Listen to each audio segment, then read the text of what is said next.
அப்புறம் கடப்பாறை லைனப் வந்து ஒரு கம்பேக் கொடுத்துட்டாங்க. இந்த மாதிரி பவுலிங்லேயும் அவங்க பெரிய ஒரு புலின்னு காட்டிட்டாங்க.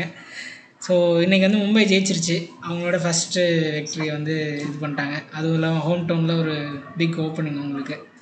ஸோ மேட்ச்சை பற்றி என்ன நினைக்கிறீங்க ப்ரோ? நீங்கள் என்ன சொல்கிறீங்க? ஓவராலாக வந்துட்டு எனக்கு தெரிஞ்சு டேலண்ட் மீன்ஸ் ஆப்பர்ச்சுனிட்டி தான் நான் நினைக்கிறேன். இந்த ஓவராலாக இந்த ஃபுல் மேட்ச்லேயே நான் பார்க்கும்போது மும்பைக்கும் சரி கேகேஆரும் சரி அவங்களுடைய யங் பர்சன்ஸ் வந்து எல்லாமே நல்லா பார்ட்டிசிபேட் பண்ணுவாங்க. ஸோ அதுதான் இந்த மேட்ச்ல இருந்து டேக் ஆகுது. ஓகே ஓகே, அவங்களோட யங் டேலண்ட்ஸ் வச்சு அவங்க வந்து இது பண்ணிட்டாங்கன்றத சொல்கிறீங்க. ஆமாம், லைக் அவங்களோட அந்த அஸ்வினி குமார் போட்ட ஓவர், அவங்களுக்கு அதே மாதிரி அந்த புது பையன் புத்தூர் அவன் போட்ட ஓவர், அதே மாதிரி கேகேஆர் பவுலிங்ல போடும் போதும் ஹர்ஷத் ராணா போட்டது, ஸ்பென்சர் போட்டது எல்லாமே பாத்தீங்கன்னா சூப்பரா போட்டாங்க. போஸ்ட் மேட்ச் பிரசன்டேஷன் பார்த்துட்டு இருந்தேன். அதில் ரஹானே ஒரு விஷயம் நோட் பண்ணாரு, உங்க பேட்டிங் வந்து ஃபெயிலியர் ஆயிடுச்சு. ஆக்சுவலா என்ன கேட்டாங்கன்னா, நீங்க தோத்ததுக்கு ரீசன் என்னன்ற மாதிரி கேட்டாங்க. அவர் ஒரே வார்த்தையில சொல்லிட்டாரு, பிக் பேட்டிங் ஃபெயிலியர் அப்படின்ற மாதிரி சொல்லிட்டாரு. ஸோ கேகேஆருக்கு என்னதான் நம்ம பாக்குறப்ப பேப்பர்ல பேட்டிங் பெருசா இந்த மாதிரி இருக்கிற மாதிரி தெரிஞ்சாலும் they still have concerns. அவங்களால வந்து இன்னுமே பேட் பண்ணி முடிக்க முடியல. அதே மாதிரி அவங்களால ஒரு பார்ட்னர்ஷிப் பில்ட் பண்ண முடியல. ஈவன் தோ பவர் பிளேல ஒரு 4 விக்கெட் விழுந்தாலுமே அவங்க இழுத்து பிடிச்சி கொஞ்சம் கண்டெயின் பண்ணி கொஞ்சம் ஒரு பார்ட்னர்ஷிப் பில்ட் பண்ணி விளையாண்டுக்கலாம். விக்கெட்ஸ் இருந்தது, பேட்ஸ்மேன் பின்னாடி இருந்தாங்க. பட் அதை பண்ண தவறுனால அவங்க கம்மியான ரன்ல அவுட் ஆனாங்க. ஸோ அது அவங்களால கண்டிப்பா 12 ஓவர்ஸ்ல மும்பை சேஸ் பண்ணி ரன் ரேட்டையும் இன்க்ரீஸ் பண்ணிட்டாங்க. ஸோ அது மும்பைக்கு கண்டிப்பாகவே ஒரு கேம் தான்.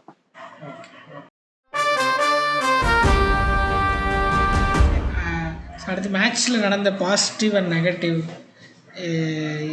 மும்பை வந்து பவுலிங்கில் வந்து ஒரு ஸ்ட்ராங்காக ஒரு இது கொடுத்துருக்காங்க, ஸ்டேட்மெண்ட் கொடுத்துருக்காங்க. பேட்டிங்லேயுமே ஒரு எல்லாமே சூப்பராக பண்ணிட்டாங்க. ஸோ உங்களோட பாசிட்டிவ் அண்ட் நெகட்டிவ் மேட்ச்சில் நடந்ததை பற்றி நீங்கள் என்ன நினைக்கிறீங்க? ஷேர் பண்ணுங்க. நான் நினைக்கிறது பாசிட்டிவ் என்னன்னா, யங்ஸ்டர்ஸ் எல்லாருமே வந்துட்டு ஸ்டூடெண்ட் பண்ணது தான்.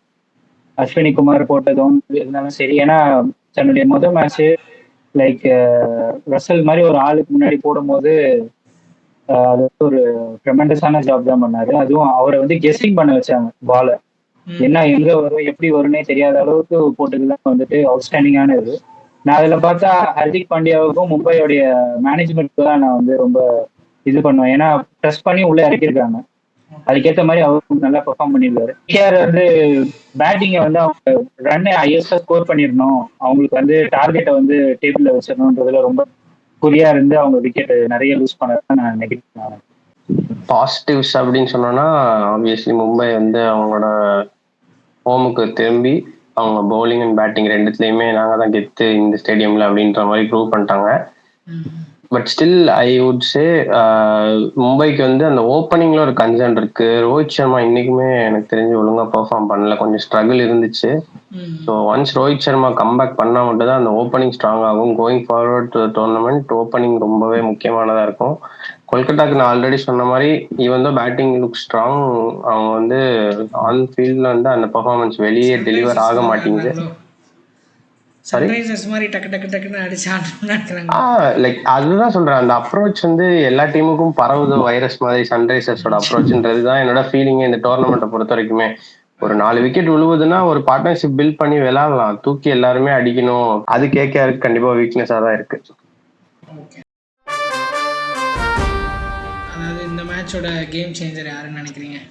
நான் நினைக்கிறது வந்துட்டு அஸ்வினி குமார் தான் மும்பைக்காக பவுலிங் போட்டவர். என்னோட பாயிண்ட் ஆஃப் வியூல கேம் சேஞ்சர்னா அது வந்து அஸ்வினி குமார் தான் இந்த மேட்சை பொறுத்த வரைக்கும். But still I would say there is another game changer இந்த மேட்ச். ட்ரெண்ட் போல்ட்டை சொல்லுவேன். அண்ட் தீபக் சாகரும் சேர்ந்து நல்லா செட் பண்ணாங்க அந்த பவர் பிளேவை. நீங்க ஒரு விஷயம் நோட் பண்ணணும், ட்ரெண்ட் போல்ட் வந்து even though is playing for Mumbai for a long time, அவரோட ஃபர்ஸ்ட் மேட்ச் இன் வாங்கடே வந்து இன்னைக்கு தான் அவர் ட்ரெண்ட் போல்ட் விளையாடுற ஃபர்ஸ்ட் மேட்ச் இந்த வாங்கடே. ஸோ அண்ட் அந்த கண்டிஷன்ஸ் அவர் நல்லா அடாப்ட் பண்ணி நல்லா சூப்பராகவே போட்டாரு.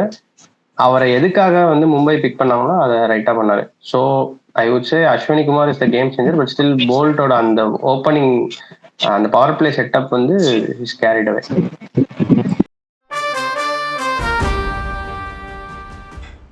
மும்பை வந்து வான்கடே அட்வான்டேஜ், அவங்களுக்கு ஹோம் அட்வான்டேஜ் இருந்துச்சு. ஸோ எடுத்து வந்துட்டாங்க. ஆனால் இதே கேம் பிளேவா அவங்க வெளியிலயும் கொண்டு போகணும். ம் ம் வெளியில வர்ற கிரவுண்ட்ஸ்லயே அவங்க இதே கேம்ல காமிச்சாங்கன்னா அவங்க டேபிள் டாப்பர் ஆயிடுவாங்க.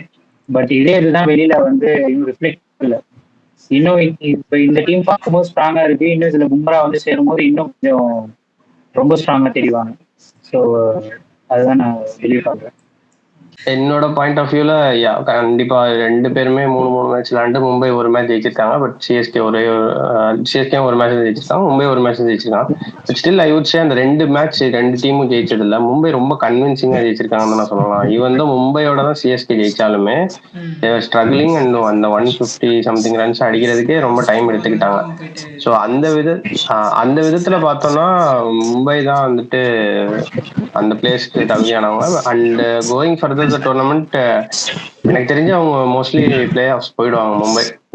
ஈவன் தான் அவங்க 2 மேட்ச் தோத்துருந்தாலுமே தேர் பிளேயிங் குட் இந்த டோர்னமெண்ட். அண்ட் இப்போ வாங்கடையும் வந்துட்டாங்க. அண்ட் அவே கேம்ஸ்லயும் ஐ திங்க் இதே சேம் டீமை கேரி பண்ணிட்டு போவாங்க, நல்லா பெர்ஃபார்ம் பண்ணுவாங்க. Bumrah I don't know whether is going to come or not, but still அவர் இல்லாமலே இந்த டீம் நல்லா பெர்ஃபார்ம் பண்றாங்க. அவர் வந்தா இன்னொரு அட்வான்டேஜ் தான். ஒரு பூஸ்டரா இருக்கும். கண்டிப்பா.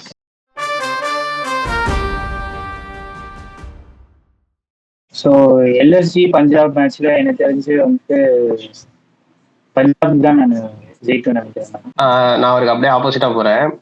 எல்எஸ்ஜி ஜெயிக்கிறதுக்கு சான்ஸ் இருக்கு. Home advantage and also Punjab ஒரே ஒரு மேட்ச் தான் டோர்னமெண்ட்ல ஆடி இருக்காங்க.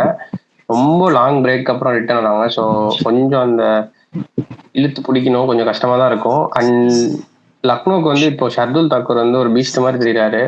ஸோ அவரை டேக்கிள் பண்ணி விளையாடுறது கஷ்டமா தான் இருக்கும். ஈவன் தோ மேபி நாளைக்கு எனக்கு தெரிஞ்சு பெர்ஃபார்ம் பண்ண மாட்டாருன்னு தான் நினைக்கிறேன். பட் ஸ்டில் அவங்க லக்னோ சூப்பர் ஜெயின்ஸ் வந்து ஒரு நல்ல டீமா தான் தெரியுறாங்க. நாட் லைக் ஒரு ரொம்ப ஸ்ட்ராங்கான டீம்னு சொல்ல முடியாது, but balance team. They can beat பஞ்சாப்னு தான் நினைக்கிறேன். பஞ்சாப் அண்ட் லக்னோவோட போஸ்ட் மேட்ச் அனாலிசிஸை பற்றி மீட் பண்ணி பேசுகிறோம். தேங்க்யூ.